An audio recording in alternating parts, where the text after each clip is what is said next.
the plywood subfloor. Super stoked about it.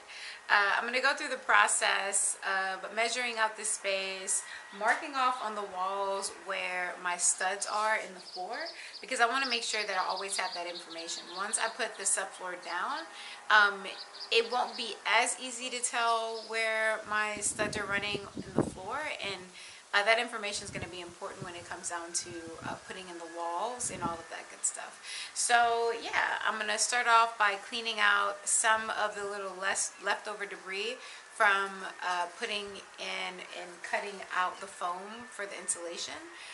Once that's done, I'm going to start my measurements. I'll start marking things off. All of my pieces of plywood are 8 by 4. So yeah, I'm going to get to it.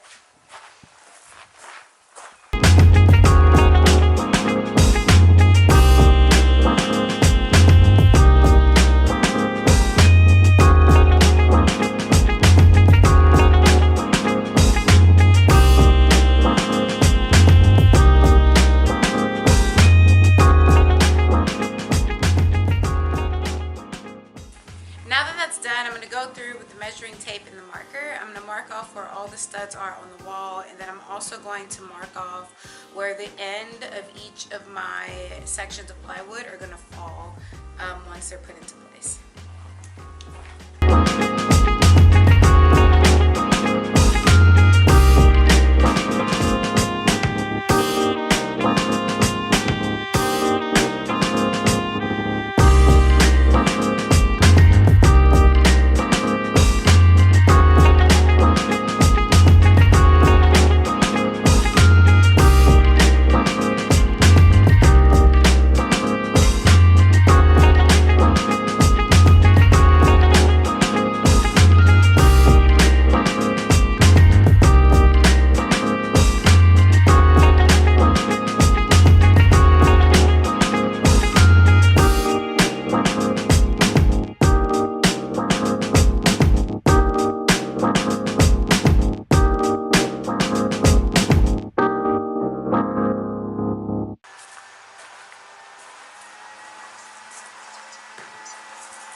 So in the case of this particular plywood, it's going to be at the very back of the truck. And the truck has these little notches. I'll show them to you.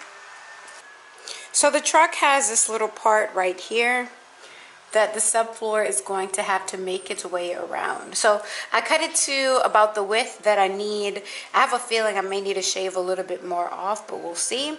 But then I also have to accommodate for this area, making the semi-zigzag pattern so that the plywood can fit perfectly into this space. So I'm going to measure this out, and then I'm going to mark it off on my wood and cut away what I need to cut away.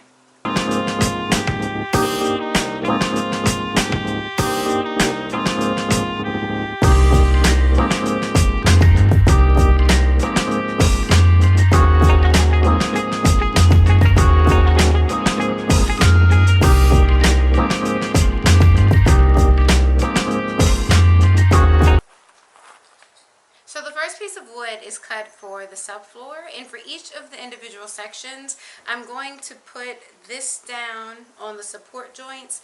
This is going to glue the subfloor down, and it's also going to help cut back on squeaking when people are walking on it. It's super important that your subfloor is stable because it is the foundation of everything else that's going to go on top of it. If your subfloor is squeaky, then the rest of your floors are going to be squeaky, and I do not want squeaky floors. So I put this down first, I drop my subfloor into place, and then I go around and I screw the whole thing down, and I repeat those steps for all the other parts of my house. Alright, cool.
does is this, and then it comes back around.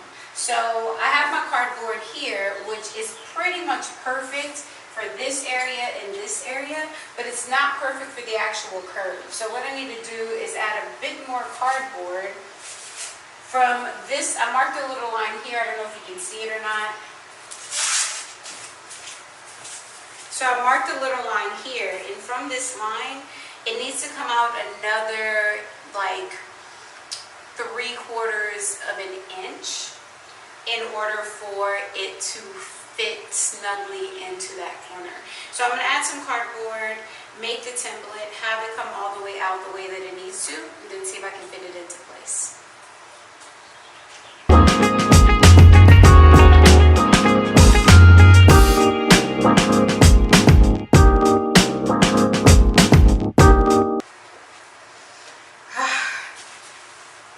So it's super close, but not quite.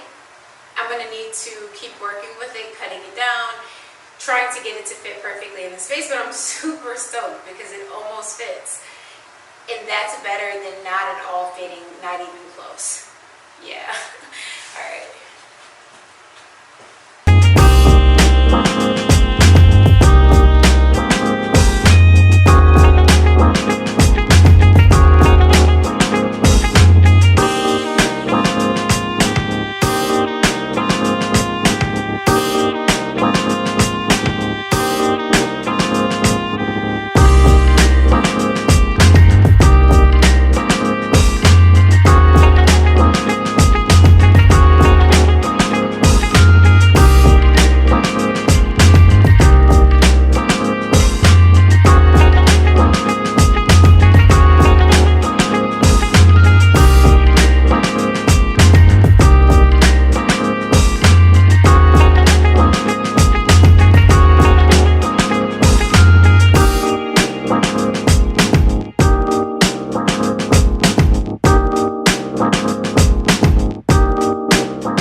So here it is, the whole of my subfloor. I put Bondo in any of the knots that were big enough to possibly disturb the flooring when I put it in. This was a lot of trial and error, like all of the things that I'm doing here in this build. This side fit pretty perfectly, but along this line here, I had a lot of chips in the wood that I filled, but this side, the board wasn't quite big enough to fill the space the way I needed it to, so I put some Bondo in the gap so that, again, it wouldn't disturb my flooring when I put it down. Here's my corners and my other corner. This was difficult, but it's pretty close to perfect on all my sides, and this is what it looks like.